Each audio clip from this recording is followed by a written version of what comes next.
Assalamualaikum warahmatullahi wabarakatuh. Perkenalkan, nama saya Nike Beblenita dengan NPM A1A021-071 dari kelas 2C Prodi Pendidikan Bahasa Indonesia. Pada pertemuan kali ini saya akan membahas materi berupa sekolah sebagai suatu sistem yang diampu oleh dosen Dr. Muhammad Kristiawan MPD.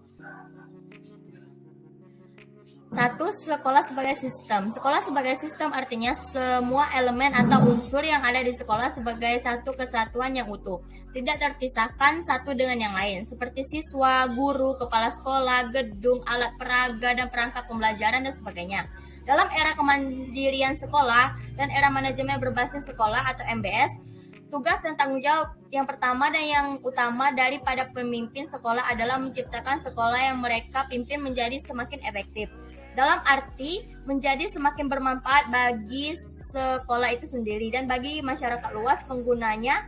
Sekolah sebagai sistem adalah sekolah yang memperdayakan seluruh komponen yang ada di dalamnya secara terpadu, satu sama lain saling berkaitan, dan mendorong kegiatan sekolah untuk mencapai tujuan antara lain input, proses, output, dan outcome.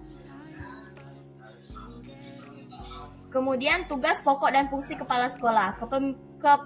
Kepemimpinan merupakan salah satu elemen penting dalam mencapai, mempertahankan, dan meningkatkan kinerja organisasi. Konseptualisasi teori-teori kepemimpinan telah menarik perhatian dan diskusi panjang para peneliti dan para praktisi. Menurut Power dan Eastman 1997, penelitian tentang kepemimpinan lebih tertekan pada kepemimpinan transformasional. Penelitian di bidang ini telah dilakukan baik dalam rangka mencari konsepsi yang tepat terhadap gaya kepemimpinan yang paling efektif. Di antaranya, Baiko et al. 1995, Kirkpatrick dan Loach 1996, maupun persyarat-persyarat kontekstual yang harus diciptakan agar proses kepemimpinan tersebut objektif. Jurnal Kepemimpinan Transformasional dan Perilaku Kerja Bawahan, sebuah agenda penelitian. Kemudian pola pengambilan keputusan kepala sekolah. Kepala sekolah mempunyai dua peran utama, yaitu pertama sebagai pemimpin institusi bagi para guru, dan kedua memberikan pimpinan dalam manajemen.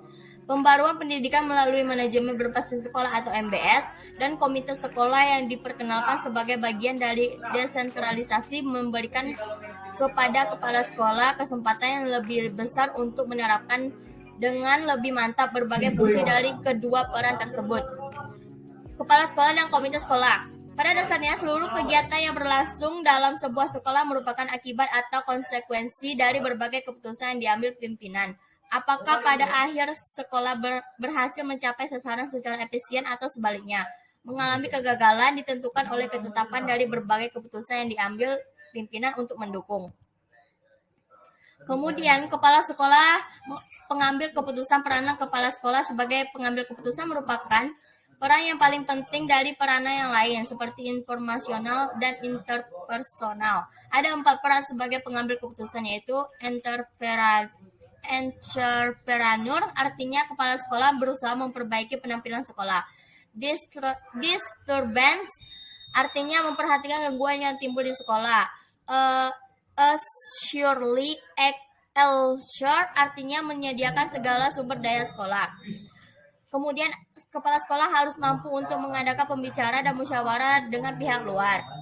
Lebih lanjut menambahkan bahwa dalam pengambilan keputusan, kepala sekolah berperan sebagai manajer, artinya berperan dalam proses pendayagunaan seluruh sumber organisasi dan pencapaian tujuan organisasi yang telah ditetapkan. Itu saja yang dapat saya jelaskan. Saya akhiri, wabillahi taufiq wal hidayah. Wassalamualaikum warahmatullahi wabarakatuh.